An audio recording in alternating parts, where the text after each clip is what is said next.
Okay, ready for this? Ready for what? Shai Gilgeous-Alexander is the 2024-2025 MVP. Full, complete, total stop. Well, is he good, Kramer? Oh, he's the best. Some of you are saying, yep, that's absolutely right, and you don't need to watch another second.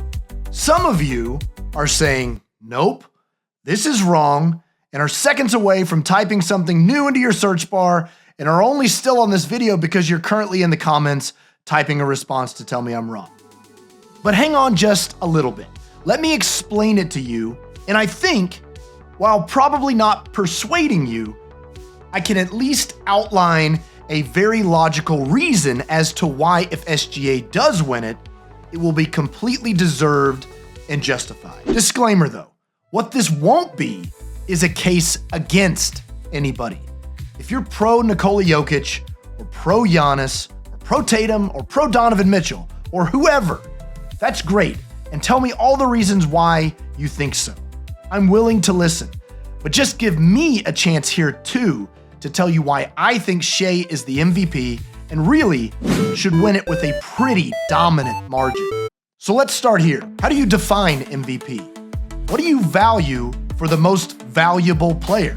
What element matters most in picking one player above all the others for the highest individual honor? Here's the beautiful part, and also the frustrating part about the MVP. It's that V part, which of course stands for valuable, but it is one of the most abstract words in all of sports. What matters is that you teach them the right values. Valuable can mean anything to anyone, the criteria shifting between how important that player is to impacting winning, to who had the best season individually, to who is the best player on the best team, to any other nuanced kind of opinion. It's an undefinable word, and again, that's kind of what's good about it though. I have been a voter for the award for many seasons before, and Howard Beck of The Ringer best summarized my mindset for it. The MVP is not the player with the most awesome stats, or the most historic stats, or the slickest on-off differential, or the spiffiest all-in-one advanced metrics. Sure, all that factors in, but this isn't and never has been a purely statistical exercise. If it were, we could dispense with voting and just ask Siri to give us the answer. This award has always been a blend of art and science, stats and judgment, and, most critically, player excellence and team success. Winning has always mattered, and it should. And winning at a very high rate has, few exceptions, mattered greatly for the past 40 years. There are things that are always intangible and abstract that matter, like leadership, like confidence, like how they elevate all their teammates. There are harder to quantify impact factors, like defense. And then there's the arbitrary stuff. How many wins are enough wins to matter? 5 games better? 10? 15? We've seen different MVPs picked for different reasons, but the generally agreed on part of it all is that the MVP needs to be A, on a good team, and B, have had a great statistical season. Beyond that, you get into the gray areas, the nuances, the places where everyone wants to argue, but what there has always been is an observance of history. There are precedents that when met, say emphatically a player is the MVP. And here is the biggest one that SGA meets. Since the beginning of the MVP in 1956, there have been 10 players that have won the scoring title while also playing for a 60-win team. 9 of those 10 won the MVP, and as you can see, these are some of the greatest players in NBA history. 4 out of the 5 MVPs for Michael Jordan happened in this way. Steph on the 73-win Warriors was the first ever unanimous selection this way. Kareem twice, Harden, Shaquille O'Neal. Only one time out of those 10 did a player not win the MVP after leading the league in scoring and winning 60 games or more. It was Michael Jordan, again, in 1997 when the Bulls won 69 games, but voters handed the award to Karl Malone, part of a Utah Jazz team that won 64 games. Malone was no doubt sensational that season, as were the Jazz.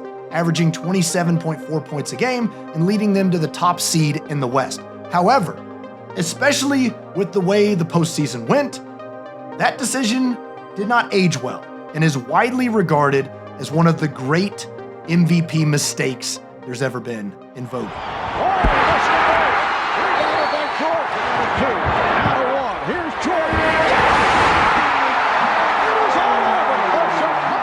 So, you can see where this is going. SGA is going to win the scoring title, more than 3 points a game clear of second place. With the Thunder not only a 60-win team, but one of the most historically good 60-win teams in NBA history. Their point differential is sitting alongside the 1996 Chicago Bulls. They've won more games by double figures than any team since the 1971-72 Lakers, one of Kareem's MVPs, by the way, with the number 1 defense in the NBA and the number 4 offense. As of the time of this video, the Thunder are just 8 double-digit wins away from passing the Lakers on that list, by the way. So they may end up number 1 all-time in double-figure wins. And yes, you can counter if it is your MVP prerogative to say, well, Shai is great and all, but it's his team, as evidenced by the aforementioned stats you just said.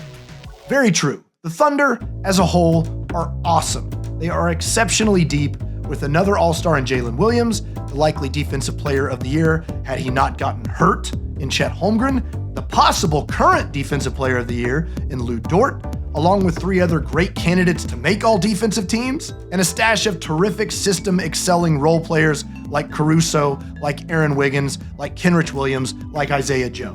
I don't really see, though, how that exactly disqualifies Shai from the MVP, because again, he has checked a significant historical box by not just being the best player on the best team, but by separating from other great players in the league statistically in scoring.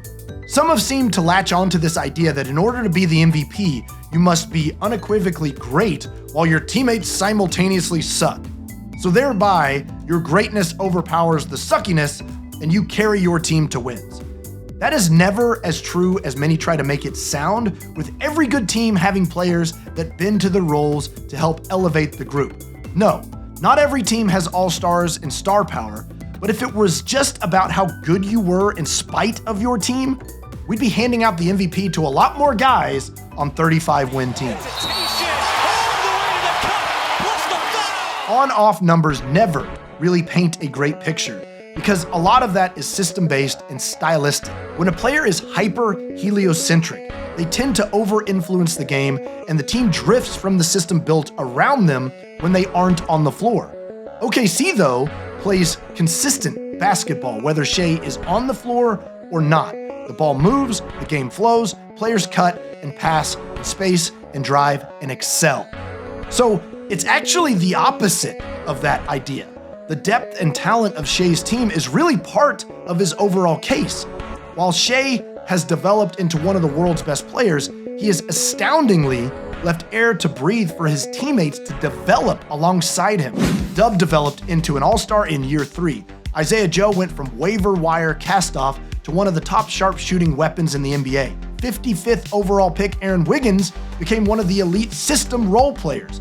Lou Dort evolved into maybe the best 3-and-D player in the NBA. Cason Wallace is following right alongside where Dort was. Second-round pick AJ Mitchell was growing before he got injured. J. Will is a second-rounder that has become a stable role player. These are all developmental success stories only made possible by Shai's approach in combination with OKC's elite talent incubator and selection process.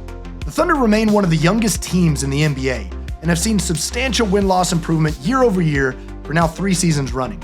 That's pretty uncommon and only done through a process-driven, hard work approach with SGA at the forefront of it. Look, there are a lot of other things we could run through, like he's on pace to become only the second player in NBA history to average 30-plus points on 50% shooting, plus 5 rebounds, 5 assists, 2 steals, and 1 block. He's on pace to become only the third player ever to average 30 on 50% shooting, plus 5 assists for now 3 straight seasons. He leads the NBA in overall win shares and defensive win shares. He's leading the NBA in total points by more than 200 and leading the NBA in total plus minus by almost 300, meaning when SGA is on the court, OKC is about 300 more points better than every other team. He leads the NBA in 50-point games, 40-point games, 30-point games, and 20-point games. He's had the most consecutive 20-point games since Kobe Bryant in 2006. He's third in the NBA in stocks, behind Wemby and Dyson Daniels. When Shai is on the floor, the Thunder beat teams by 16.6 points per 100 possessions, best in the NBA by far. And against the best teams, SGA plays the best. He's averaging 35 points a game against the top 8 teams in the league. And we can keep going, but it's not just about any of those things. It's about a little of all of it. Again, as Howard Beck said, this award has always been a blend of art and science, stats and judgment. It's also about a respect towards history and precedent. In denying SGA in a season he's the scoring champ on the best team is altering the things that have always mattered most. And we would be doing it in deference to what exactly? More rebounds, more assists, a slightly better shooting percentage? Again, it's simple. SGA is the MVP. There is no reason to overthink this. You can go ahead and tell me I'm wrong if you want. You can make up all your own personal reasons if you want. But just keep in mind, 70 years of NBA history says otherwise.